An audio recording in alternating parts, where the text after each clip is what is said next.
Olá, sejam muito bem-vindos ao Consumidor em Pauta. Eu sou o João Custódio. Estamos aqui de segunda a sexta-feira trazendo muita informação relevante e muita prestação de serviços, assuntos relacionados ao direito do consumidor, ao direito do trabalho, direito imobiliário, direito de família e sucessões, direito previdenciário e direito comercial. E tudo isso aqui na nossa TVE, na TV Pública dos Gaúchos. E hoje é um programa temático, onde vamos falar do tema sobre direito previdenciário, mais especificamente sobre aposentadoria por invalidez. E quem está conosco aqui hoje é o Dr. Luiz Gustavo. Seja muito bem-vindo. Olá, João. Olá aos nossos amigos do Consumidor em Pauta. É sempre uma alegria estar de volta aqui no programa para tratar de direito previdenciário e levar aos nossos telespectadores informações importantes e que podem fazer a diferença na concessão do seu benefício previdenciário. Bom, doutor Luiz Gustavo, quem tem direito à aposentadoria por invalidez ou mesmo auxílio-doença? Bem, João, inclusive é importante nós deixarmos claro que a partir da reforma da Previdência em 2019, inclusive o nome do benefício mudou. Hoje, a lei chama a aposentadoria por invalidez de aposentadoria por incapacidade permanente. E o auxílio-doença chama de benefício de auxílio-doença, mas por uma incapacidade temporária. Essa é a diferença entre o auxílio-doença e a aposentadoria por invalidez. A gente continua usando os mesmos termos porque isso facilita a compreensão, né? Desde antes de 90, da lei atual, se trata assim, então, para facilitar a compreensão, a gente continua tratando com o mesmo nome. Invalidez é uma deficiência permanente. Isso. Tem direito ao auxílio-doença aquele trabalhador, aquele contribuinte do INSS que está incapaz para o trabalho, para a sua atividade habitual, de forma temporária. Terá direito à aposentadoria por invalidez, né, aquele trabalhador que estiver incapacitado para a sua atividade habitual e para qualquer outra atividade, sem um prognóstico de recuperação, de reabilitação para outra atividade. Essa é a diferença. Bem, como regra geral, primeiro, para ter direito ao benefício previdenciário, o cidadão precisa estar debaixo do guarda-chuva da Previdência. E aí vem aquele assunto que a gente bate aqui no programa, da importância de contribuir para o sistema previdenciário. Quem não está pagando o INSS não vai conseguir ter esse benefício de uma eventualidade. Exato. De ficar incapaz temporariamente ou permanentemente, não vai receber nada, né? E aí, João, vem algo que me incomoda muito, que é ouvir nas redes sociais, os vídeos ou comentários do pessoal ligado ao mercado financeiro falando assim, se você, ao invés de contribuir para o INSS, colocar 35 anos o dinheiro aqui no banco e tal, fazer tal aplicação, quando chegar o momento da aposentadoria. Ok, mas e vamos lá, e a proteção que o pagamento da contribuição previdenciária outorga durante esse período todo? Se o cidadão fica doente, se o cidadão morre, como fica a sua família? Então, essa proteção previdenciária ela é muito importante. Então, vamos lá. Para ter direito, João, tem que estar contribuindo. Essa é a primeira questão. Tem que ser empregado, com carteira assinada, e aí ele tem o vínculo dele, tem as contribuições, e ele terá direito, mesmo que o patrão eventualmente não pague as contribuições, esse é um problema do patrão com o INSS. O trabalhador está protegido, porque tem um vínculo formal registrado na sua carteira. Ele pode ser autônomo, que é o contribuinte individual, mas aí ele tem que estar pagando. Pode ser contribuinte facultativo, é aquele que não tem obrigação de contribuir, mas está contribuindo para ter a proteção, para ter uma aposentadoria. O MEI, quem é microempreendedor individual, também está protegido, desde que faça o pagamento da sua contribuição previdenciária.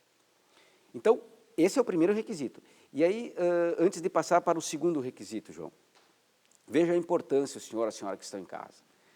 Nós temos várias modalidades de contribuintes do INSS. Empregado, aí nós vamos para o autônomo, que é o contribuinte individual, e esse autônomo ele pode pagar 20% do salário mínimo ou de outro valor, ou ele pode pagar 11% sobre o valor, que quem quiser apenas uma aposentadoria por idade pode pagar 11%, João. É muito barato. Eu sei das dificuldades da população brasileira como um todo, mas assim, para ter a proteção que se tem, vale muito a pena. E existe uma contribuição também, João, de 5% do valor do salário mínimo. Basta que as pessoas sejam informadas de que podem contribuir dessa maneira. Então, se informe a respeito. Vá para o sistema, fique protegido. Bom, estando contribuindo, o segurado tem a proteção previdenciária. O segundo requisito para ter direito ao benefício de auxílio-doença ou aposentadoria: estar incapaz para o trabalho. Não existe nenhuma doença que por si só garanta o direito a um benefício. Não existe. Ah, mas eu ouvi falar, minha vizinha falou que quem tem câncer tem direito ao benefício. Não. Pode ter, desde que a doença traga uma incapacidade laboral. Se essa incapacidade laboral for tamanha, a ponto de inviabilizar o desempenho de qualquer atividade permanentemente, é aposentadoria. Se essa incapacidade for apenas temporária, auxílio-doença. É assim. Então, não existe doença que autorize alguém a receber benefício por incapacidade. Precisa se comprovar a incapacidade laboral. Então, esse é o segundo requisito. E sim, e é fácil, vamos supor, tu levar lá no INSS, pedir, eu quero me aposentar por invalidez, me acidentei, estou com um problema, já levou lá alguns exames médicos. E o INSS geralmente libera isso com uma certa facilidade ou é bem burocrático? Bem, nós passamos por inúmeras alterações desde a nossa nova realidade, que não é tão nova assim, né? Desde a pandemia, né, o fechamento das agências, né, nós tivemos várias modificações. O cidadão, ele obrigatoriamente precisa passar por uma perícia no INSS. Então, não adianta o Gustavo chegar lá e dizer assim, ó, eu estou doente, eu estou incapaz. Está aqui o laudo do meu médico. Isso, nós precisamos ter um atestado médico. Atualmente, é possível se encaminhar um pedido de auxílio-doença. Primeiro, a gente não requer aposentadoria no INSS, é o auxílio-doença. Depois da perícia médica é que vai identificar se a incapacidade é permanente ou temporária. Então, geralmente, como regra, se requer um auxílio-doença. E hoje é possível encaminhar um pedido de auxílio-doença no INSS pelo computador, via online. Se manda o atestado médico, é feita uma análise e muitos benefícios são concedidos sem a necessidade do segurado comparecer a uma perícia presencial. Olha, interessante isso. É muito interessante. Eu pensei que todo mundo tinha que ir lá passar pelo médico do INSS. E veja como é importante que a gente avance com isso. Veja, se o seu João tem um atestado médico de um médico do SUS, nem falo de um médico particular, mas um médico do SUS, ele é um médico integrado ao Sistema Único de Saúde. Será mesmo que ele precisa passar por uma perícia com um colega dele lá no INSS?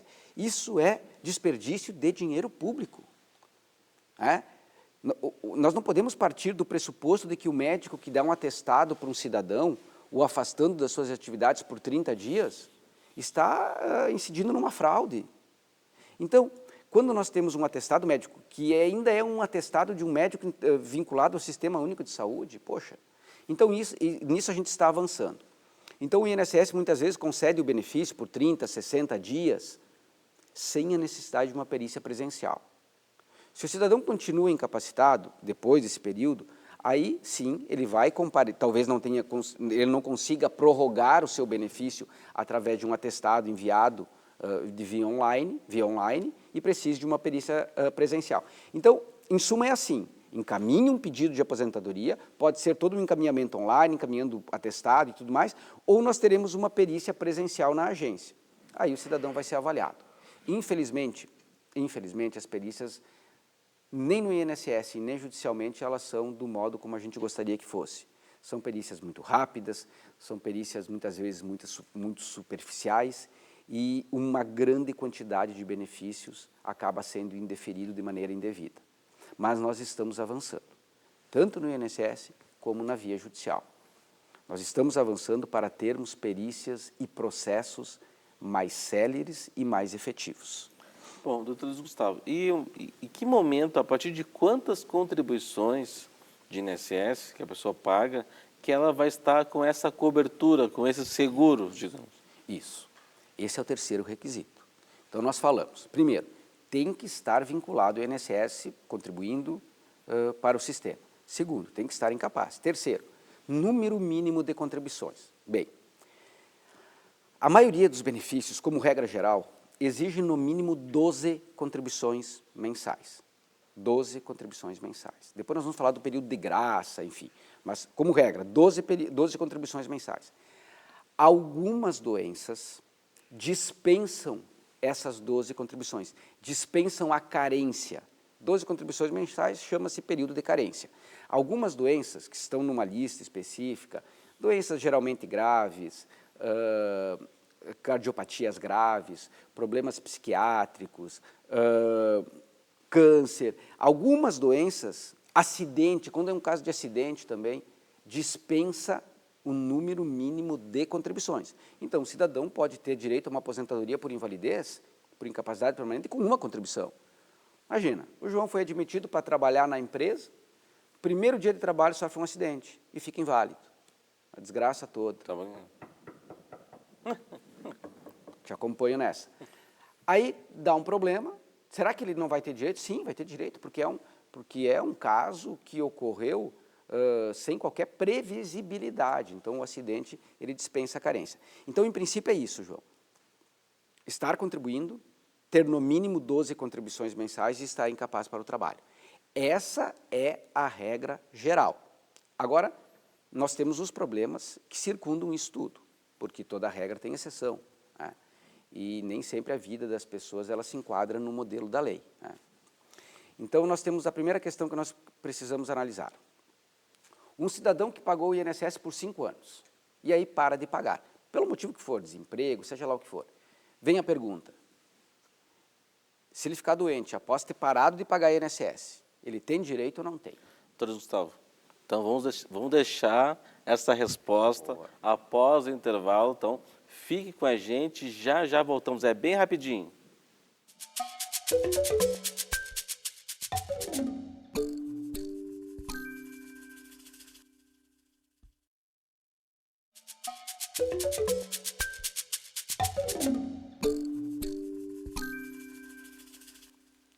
Bom, eu falei que era bem rapidinho, já estamos de volta. Lembrando você que nos assiste, que o programa é de utilidade pública com muita prestação de serviços e muitos esclarecimentos aqui, e onde abrangemos assuntos na área do direito do consumidor, direito do trabalho, direito imobiliário, direito de família e sucessões, direito previdenciário e direito comercial.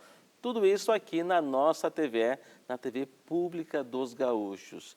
E hoje aqui estamos falando sobre direito previdenciário com o nosso grande especialista, Dr. Luiz Gustavo. E hoje é um programa temático onde nós estamos falando sobre aposentadoria por invalidez. Bom, Dr. Luiz Gustavo estava fazendo uma pergunta e deixamos para responder agora nesse retorno do intervalo. Ótimo. Então, nós falávamos antes do intervalo. Mas e aquele cidadão que pagou o INSS por 5 anos, aí ele para de pagar e fica doente. Será que ele tem direito ou não tem? Pois então, nós já falamos em outros programas sobre isso também. Período de graça.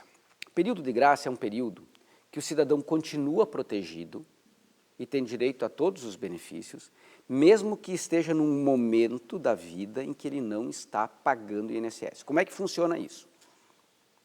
Como regra, o cidadão que para de pagar INSS, ele tem 12 meses de proteção. Então, imaginemos aqui o seu João trabalhando como empregado, carteira assinada, venha perder o emprego. Ou resolve sair, enfim, não importa. Ele terá 12 meses de cobertura. Sem pagar. Sem pagar. O seu João da Silva, que é autônomo, contribuinte individual, está pagando e ele tem algum problema na vida dele e ele para de pagar. Como regra, 12 meses de proteção. Mas vejam, como regra. O cidadão está em auxílio-doença. Ele está recebendo um auxílio-doença, o INSS dá alta para ele e ele não volta a contribuir. Em regra, ele tem 12 meses de proteção previdenciária. Agora, esse período de 12 meses, ele pode chegar até a 37 meses de proteção, dependendo de algumas variáveis. Se o cidadão tem mais de 10 anos de contribuição previdenciária, já passa automaticamente para 24 meses de proteção. Se ele está numa situação de desemprego, pode passar para 36, 37 meses. Por que eu falo 37? É por uma variável da lei, que não vem ao caso de explicar agora. Mas, então, o senhor, a senhora que estão em casa, tem que entender o seguinte.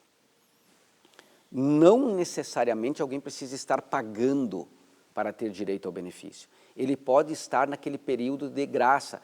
Pagou e parou de pagar. Imaginem, a dona Maria perde o seu esposo, num período em que ele não estava pagando INSS. A dona Maria não vai ter direito à pensão? Depende. Pode ser que o falecido estava naquele período que a gente chama período de graça. Então, eu quero deixar aqui a seguinte informação. Quando o senhor ou a senhora se deparar com uma situação de um amigo, na família, enfim, que precisa da proteção previdenciária, não aceite o primeiro não. Muitas vezes, o INSS analisa a situação do cidadão de maneira indevida. E já nega já de primeiro. E já nega de plano. Outras vezes, João, o cidadão ele nem sequer vai ao INSS porque ele pensa, poxa, mas eu não estava pagando. Ah, mas o meu vizinho já me disse que quem não está pagando não tem direito. Não, não. Esse vizinho que fala isso é porque não assiste Consumidor em Pauta. Porque se assistisse, ia falar certo, né? Exatamente. Então, primeiro, avise o seu vizinho que ele tem que assistir o Consumidor em Pauta. Essa é a primeira informação. Segundo, o senhor não deixe de assistir o Consumidor em Pauta, porque aí, além de dizer para o vizinho que ele está errado, o senhor vai poder orientá-lo. Então, nos acompanhe aqui. Essa é a nossa função. Nós estamos numa TV pública e a nossa função é levar informação responsável ao senhor, à senhora, que é o que nós estamos tentando fazer. Então, não aceite o primeiro não. Fique atento. Nós temos o período de graça que pode manter a proteção previdenciária. Outra questão, João. Lembram, eu falei que tem um número mínimo de contribuições necessárias. Como regra, 12. Mas aí vem a pergunta. O seu Pedro pagou o INSS por 10 meses. Ok, e ele para de pagar.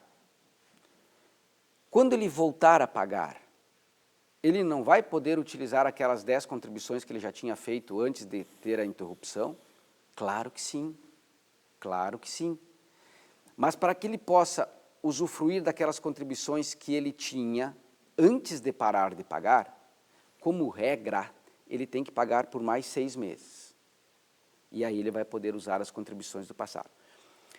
Veja, João, quantos detalhes. Quando a gente fala sobre esse tema, que é o tema da carência, número mínimo de contribuições previdenciárias, a gente leva 2 ou 3 períodos de aula, turnos de aula, para explicar essa temática, de tanta complexidade que ela apresenta, de tantos detalhes que ela traz. Como nós não temos esse tempo todo aqui, eu quero que pelo menos fique a notícia para o senhor ou para a senhora, que nós não podemos, em matéria de benefício por incapacidade, aceitar o primeiro não. Procure um advogado da sua confiança, procure a sua associação, procure o seu sindicato, enfim, continue assistindo o Consumidor em Pauta. O que nós precisamos é estar informados sobre os nossos direitos sempre. E nós temos um outro problema para tratar também. Mas eu não sei se eu posso seguir aqui, se... Não, tem tempo ainda, podemos seguir. Então está ótimo.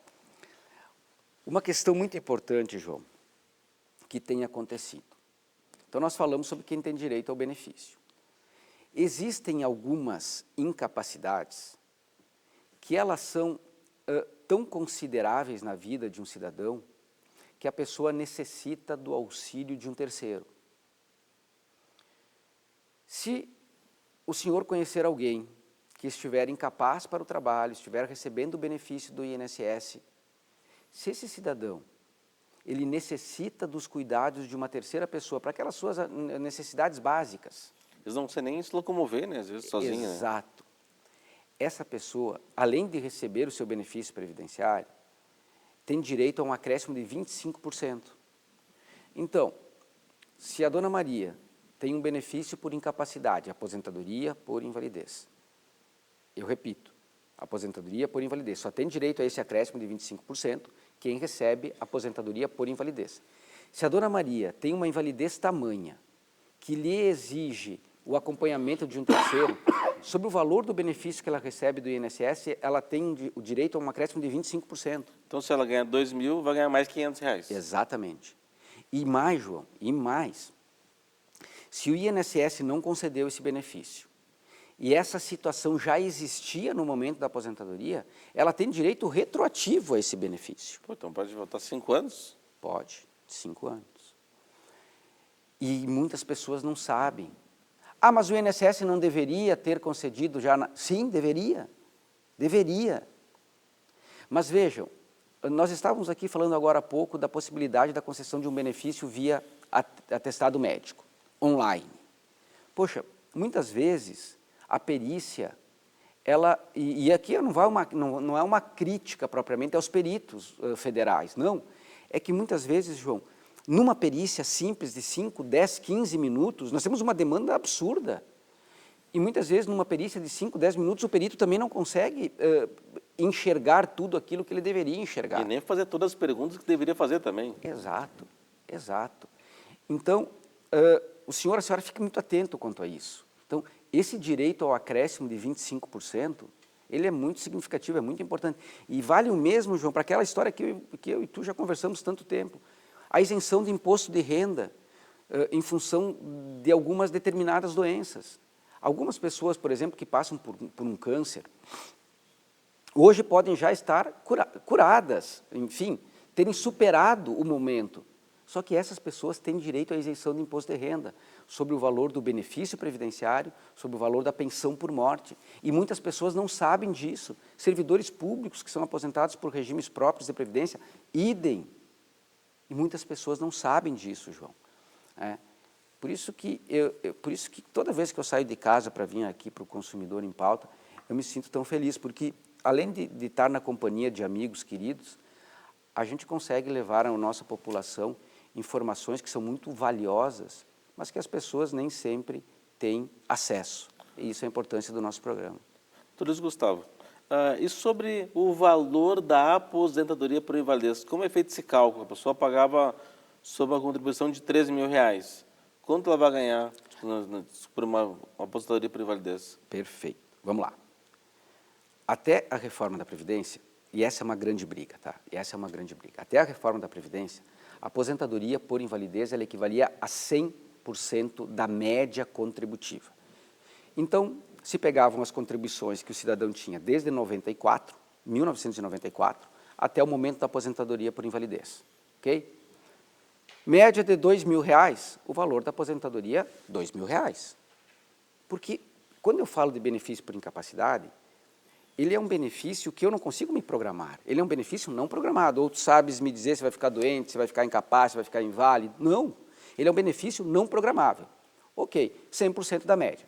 Vem a reforma da Previdência e diz o seguinte, espera aí, muda tudo. Agora, a aposentadoria por invalidez não é mais de 100% da média.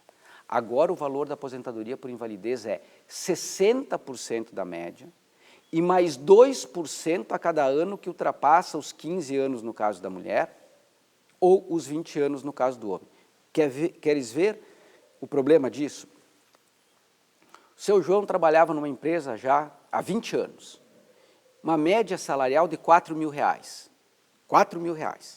Se ele tivesse se aposentado antes da reforma, se ele tivesse ficado inválido, incapaz para o trabalho, não é invalidez, incapacidade para o trabalho. Se ele tivesse ficado incapacitado para o trabalho antes da reforma da Previdência, valor da aposentadoria é R$4 mil. Se ele ficou incapaz para o trabalho depois da reforma da Previdência, 60% de R$4 mil. E essa é uma briga ferrenha que nós estamos travando. 2.400. É. Diminui bastante, quase a metade, bastante. né? Essa é uma briga ferrenha, João, que nós estamos tratando, e esse tema está pendente de julgamento lá no STF. Então, talvez, agora, em 2025, a gente tenha novidade sobre esse tema. Para finalizar, eu sei que o programa está chegando ao fim, para finalizar, Pessoas que ficaram muito tempo em auxílio-doença, 10 anos em auxílio-doença, e o INSS vinha prorrogando, nunca aposentava a pessoa por invalidez. Depois da reforma da Previdência, o que acontece? De uma hora para outra aposenta a criatura por invalidez. Por quê? Porque agora é mais barato pagar a aposentadoria por invalidez do que auxílio-doença. Então, se o senhor e a senhora passou muito tempo em auxílio-doença e agora, de uma hora para outra, foi aposentado por invalidez, com redução no valor do seu benefício, procure o seu advogado. Talvez o senhor tenha direito a uma revisão de benefício. Doutor Luiz Gustavo, muito obrigado pelos ótimos esclarecimentos. Também agradecer a nossa qualificada audiência. Muito obrigado, um bom final de semana. Tchau, tchau.